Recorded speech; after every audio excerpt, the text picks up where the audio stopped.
મોજે મોજ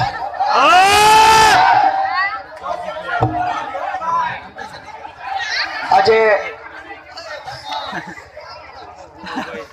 નારીચાળા ગામની અંદર હનુમાનજીના સાનિધ્યમાં આજે તમામ લોકો અહીંયા પોતપોતાનો સમય કાઢીને જે હાજરી આપી છે બધા ભાઈઓને હું જય સરદાર બોલું બે હાથ ઉપર કરીને જય જય સરદાર બોલવાનું છે 11 વખત બોલવાનું છે જેનાથી 10 માણસ રોડ ઉપર ઉભા રહેવાથી કે વિરોધ ન થઈ જાય ભાઈઓ કે ભાઈ તમે અંદર બેસો બાકી અમે પણ રાખીએ છીએ રાખવાનું પણ ધાગધરાના મરદ દીકરા બાપી ગયા આવા લોકોની દરેક તાલુકાની અંદર જરૂર છે જય સરદાર બોલો બે હાથ ઉપર કરી રહ્યા જય જય સરદાર બોલજો જય સરદાર જય સરદાર જય સરદાર જય સરદાર જય સરદાર જય સરદાર જય સરદાર જય સરદાર જય સરદાર જય સરદાર જય સરદાર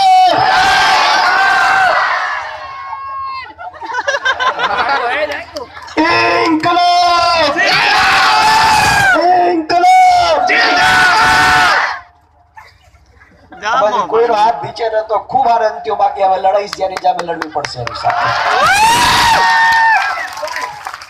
આમાંથી કોઈના પરિવારની અંદર કોઈ મામલતદાર હોય તો હાથ ઉપર કરે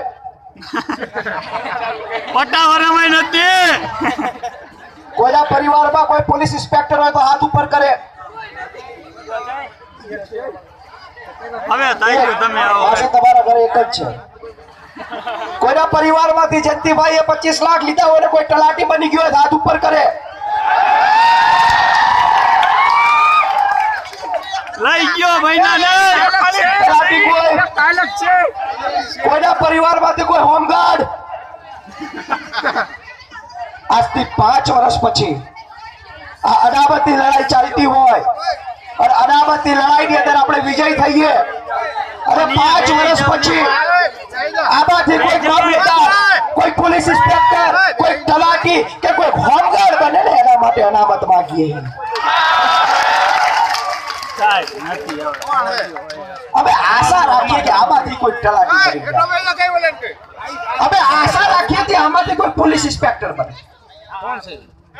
અને બે આશા સાથે લડીએ છીએ કે આવનારી પણ પેઢીમાં આવનારી પેઢી એ સાચા અર્થની અંદર કઈક સમાજનું ભાઈ ઓ કાકા ઓ ભાઈ બેસી જાઓ એકબીજાને આદેશ આપવાનું બંધ કરી નાખો વાતો જ્યાં પડ્યો આપણે તમામ લોકો અનામત કોઈ ઘઉં કેરોસીન ચોખા એના માટેની લડાઈ નથી અનામત એ આવનારી પેઢીનું ભવિષ્ય બને આવનારી પેઢી એના વિકાસની અંદર કઈક હૂપ સાથે ઊભી રહે અને એમાંથી કોઈ નારીચાળા ગામનો કોઈ યુવાન મામલતદાર બને 10 વર્ષ પછી અહીંયા તેનું સ્વાગત કરવાનો સન્માન કરવાનો મોકો મળે ને એના માટે અહીંયા દોડીએ છીએ લડાઈ બહુ લાંબી છે મને ખબર છે કે 1 થી 12 ધોરણ પાસ કરવું પડે પછી કોલેજ મળે મને ખબર પડે આ લડાઈ એ પ્રકારની છે કે 2 દિવસ નારીચાળામાં સભા કરી નાખવાથી અનામત નહીં આપી જાય પણ એ નારીચાળા કાયમ માટે આવું મજબૂત રહે અને હનુમાનજીના આશીર્વાદથી એવા લોકો સામે લડે કે જેને કાનના વાળ કાપતા નહીં આવડતું આ લડાઈ એ પ્રકારની આ લડાઈની અંદર આ માં જે દીકરાને લઈને આવી કે હેળકું હાર્દિકને જોવા હું કોઈ રજનીકાંત નથી હું કોઈ એવો નેતા નથી કે જેને જોઈને તમારી અંદર લોહી ઊભું થાય પણ હું એટલું ચોક્કસ કહું કે મારી પાસે નથી કોઈ લીડરશિપ મારી પાસે નથી કોઈ સત્તા મારી પાસે નથી કોઈ પૈસા પણ આમાંથી કોઈ લીડર બની જાય એટલા માટે અમે દોડીએ છીએ સિદ્ધાંતો છે અને સિદ્ધાંતો એ પ્રકારના છે. હમણાં હું બોમ્બે જઈ આવ્યો, શિવસેના વાળાને મળીને આવ્યો તો હલ્લો મચી કે ભાઈ તમે અહીંયા મળ્યા છો, તમે તો શિવસેનામાં જોડાઈ ગયા. પહેલા તમે બેસીને નક્કી કરો કે હું શિવસેનામાં, આમ આદમી પાર્ટીમાં, કોંગ્રેસમાં, જેડીયુમાં કે અમિત શાહમાં. એ પહેલા નક્કી નથી કરી શકતા હું કોનો. પહેલા એ લોકોએ નક્કી કરવું જોઈએ. અને હું સિદ્ધાંતોને માનું છું. હું બાલા સાહેબ ઠાકરેને આદર્શ માનું છું તો મળ્યો. ભગતસિંહ જયારે જેલમાં હતા અને ફાંસીની સજા એમને આપી દીધી ત્યારે એની સાથી કેદીઓ એટલે બધા કે સરદારજી તમે ભગવાનનું નામ લો, તમને ફાંસીની સજા મળી, કદાચ તમને ત્યાં પુણ્યમાં સ્વર્ગમાં સ્થાન મળશે. ત્યારે ભગતસિંહે એવું કીધું કે હું ક્યારેય ભગવાન સામે નમ્યો નથી, મેં ક્યારેય ભગવાનને પ્રાર્થના નથી કરી, તો આજે જ્યારે મને ફાંસીની સજા મળે અને હું ભગવાનનું નામ લઉં તો મારા જેવો સ્વાર્થી કોણ. તો એવી જ રીતે ભાજપ વાળાને ગમે ન ગમે તો બાલા સાહેબ ઠાકરે મારા આદર્શ છે તો મળ્યો, જેને જે થાય એ કરે. હવે વાત છે, ઘણા બધા કીધું કે હાર્દિક શિવસેનામાં જોડાઈ ગયો. બાપ હું તો તમારી સાથે જોડી રહેવા માંગુ, મારે બીજે ક્યાંય જવું નથી.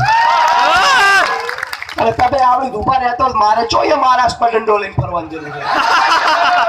ઘણા બધા હમણાં સંદેશવાળા બહુ લખે કે પાટીદારોની આંગળી છોડી લીધી અને મરાઠા માણસને પકડી લીધી. આમાં મારે છોડવી હોય તો આ છોડવાની દે. અદાવત એ બહુ સમયથી માગીએ છીએ અને આપ બી એની અંદર બહુ સારી રીતે જોડાયેલા છો. આ માતા બહેનો એની તાકાત બી બતાવી હતી. થારી વેલણ સાથે હું અત્યારે ગામડે આવ્યો, 50 માણસો નહીં કે આમની જોડે. આ ગામની અંદર અડધો કલાક રહેવું પડ્યું, નીકળવાની જગ્યા નથી. અને એમાં તમે ધન્ય છો. તમે એટલા તો ફૂલ વેરી રાખ્યા જેટલા ફૂલ ઓલા 12 મહિનામાં હતા વાપર્યા. અને હું ઘરે જવું એટલે મારા કાકીના ત્યારે એમ કે આટલા બધા કપડા બગાડે કોણ. પછી કહું કે મારી માં જે વિરમગામ બેઠી એ નથી, હજારો માતાઓ એના કારણે લડી શકાય. સરકારે વારંવાર રજૂઆત કરી કે અમને અનામત જોતી છે, તો સરકારે કીધું કેવી રીતે આપશું. સરકાર આપણને પૂછે કે અનામત કેવી રીતે મળે. એટલે આપણે એને આટલા બધા કાગળિયા આપી આવ્યા છે કે આમાંથી ગોતો અનામત આવડી જ મળે. પણ એવા રૂપાળીમાં પાણી જ નહીં. 2012માં તમને કીધું હતું કે કેનાલમાં પાણી આવશે, હજુ નહીં આવ્યું.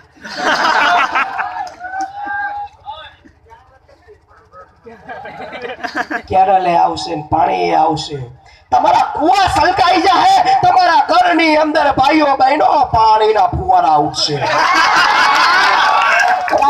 આપણે ગમ્યું એ કરું કે ભાગો બિચારો જો ભાઈઓ બહેનો કે આપણને ઘર બાર છોડીને દોડે.